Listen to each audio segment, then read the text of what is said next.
Architrave Gaming, I'm the Archmaster. So, this is how Forever DMs changed the game. And we have a lot of Forever GMs in 5e, and we didn't used to, by all accounts. I wasn't, playing back then, but by all accounts, we didn't used to have a lot of Forever GMs in previous editions, but we do in 5e, and I think it changed the game. Here's why. I think that old school gamers used to switch roles a lot more than 5e players. We have this problem of the Forever GM, because 5e is so hard to run, and so few people are able to do it that those who can are in high demand, so they only get to be the GM. This leads to GMs developing styles and habits and ideologies about play that are one-sided. When GMs act as players, then they learn what's fun for players, and they have a more holistic view of the game versus people who are only ever GMs.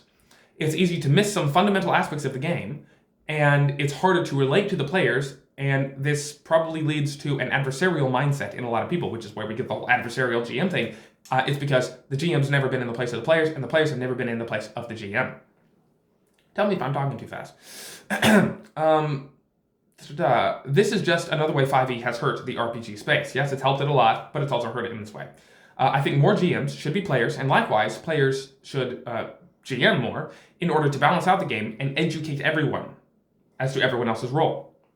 I think that's it. It's a big lack of education, and players don't know the struggles of GMs, and GMs don't know what it's like to be a player and what motivates players to actually play the game, the traditional RPG play that has always been.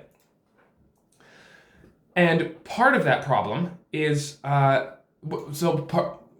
of the symptoms that came from that, there are two major symptoms I'm going to mention in this video, but one of the symptoms that arose from GMs only ever GMing is GMs having ultimate power.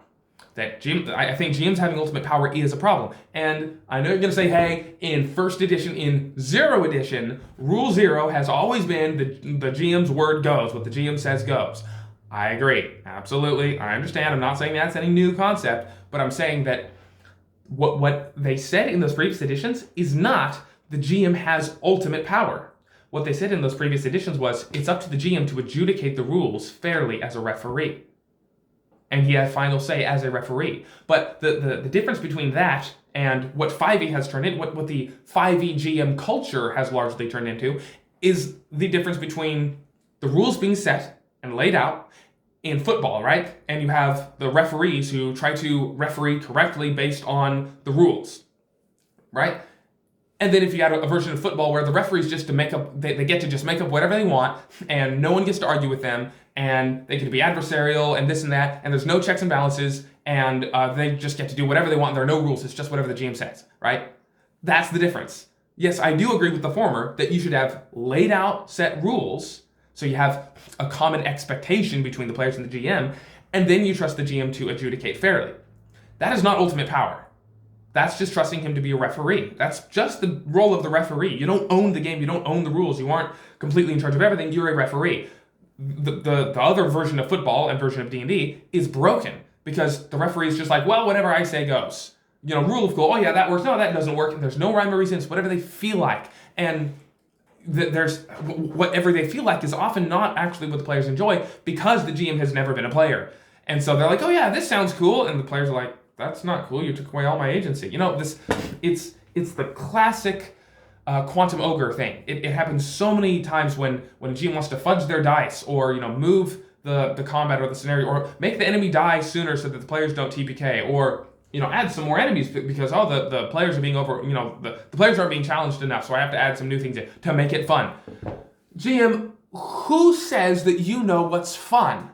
Who gave you the omniscient godlike power to say that you know exactly what is fun for the players? And it's your job to make them have fun. That's the player's job. They are playing the game, not you. You are the GM. You are the referee. You are the world. You do not get to decide what is fun for them and then force it on them. That's ridiculous. That is railroading. When you are fudging your dice, you are railroading. When you give the monster extra HP because you think the fight wasn't challenging enough in your oh-so-holy opinion, you're being extremely prideful to think that you're that smart, and you're overriding their player agency.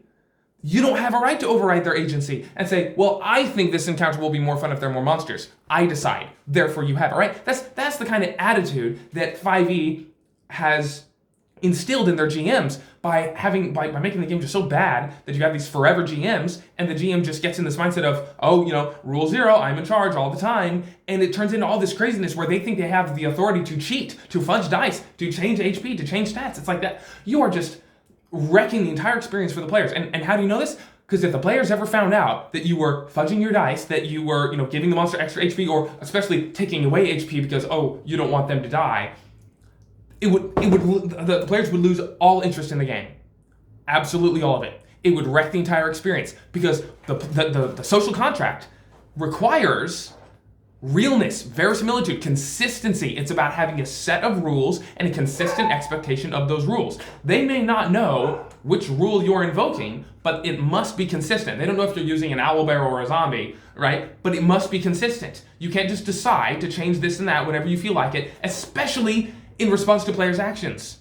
That's ridiculous. That's just so antithetical to the social contract. It's dishonest. It's absolutely awful. The whole quantum ogre thing, fudging dice, all of it is just philosophically just bankrupt. It's bad. Don't do it. It's not good. Shouldn't do that at all. Watch Deficient Master's video about fudging dice. He gives a much tamer, much nicer explanation of this, but no, it's terrible.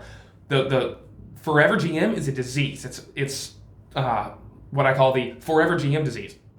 Okay, I'm going to give an example of a YouTuber. I'm not going to use his name because I don't want to make any enemies. But there was a YouTuber, and he said that prep done before the session isn't somehow better than prep done during the session, and that you can change stuff in the middle of the session, and that's fine. Well, I think he's pretty much a Forever GM, or at least he was when he got that idea. And he has that idea like a lot of 5e GMs do because he's never been a player. The problem with his idea, dog, please. The problem with his idea is that if the players ever, I'm going to hush up the dog. Thank you. The problem with that idea is that if the players ever find out, it ruins it for them. You may ask, why? Whether you're making everything up an hour beforehand, an hour before the session, or you're making everything up 5 seconds beforehand, or you're making everything up during the session, what's the difference, right? You're still making it up. It's not consistent. It's not real. You made it up. Well, the problem is, as I said earlier, player perception. One of the key rules about the game is that the world has to be consistent. And it being made beforehand and set in stone means it's consistent. Even if it was just an hour before the session, even 5 minutes before the session, it's consistent if it was made beforehand. That is part of the sacred contract.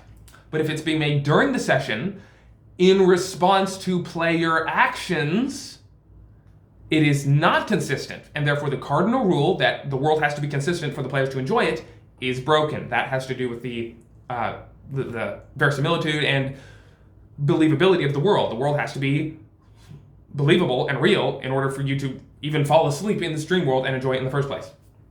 So that's the difference. This YouTuber, didn't realize it because he was only thinking about things from the GM's perspective instead of from the player's perspective. Being a forever GM makes people make these mistakes, and 5e is so poorly designed that so many people are forced into being forever GMs. Anyway, I have more to say on this, but I think the next one is going to switch over to the quadrant of the adventure game, and combat will be featured, exactly what things should be gamified and what things should be left to, judgment, simulation, and all that. That will be part of the next few videos. Anyway, thank you for watching. Like and subscribe through the algorithm, and God bless.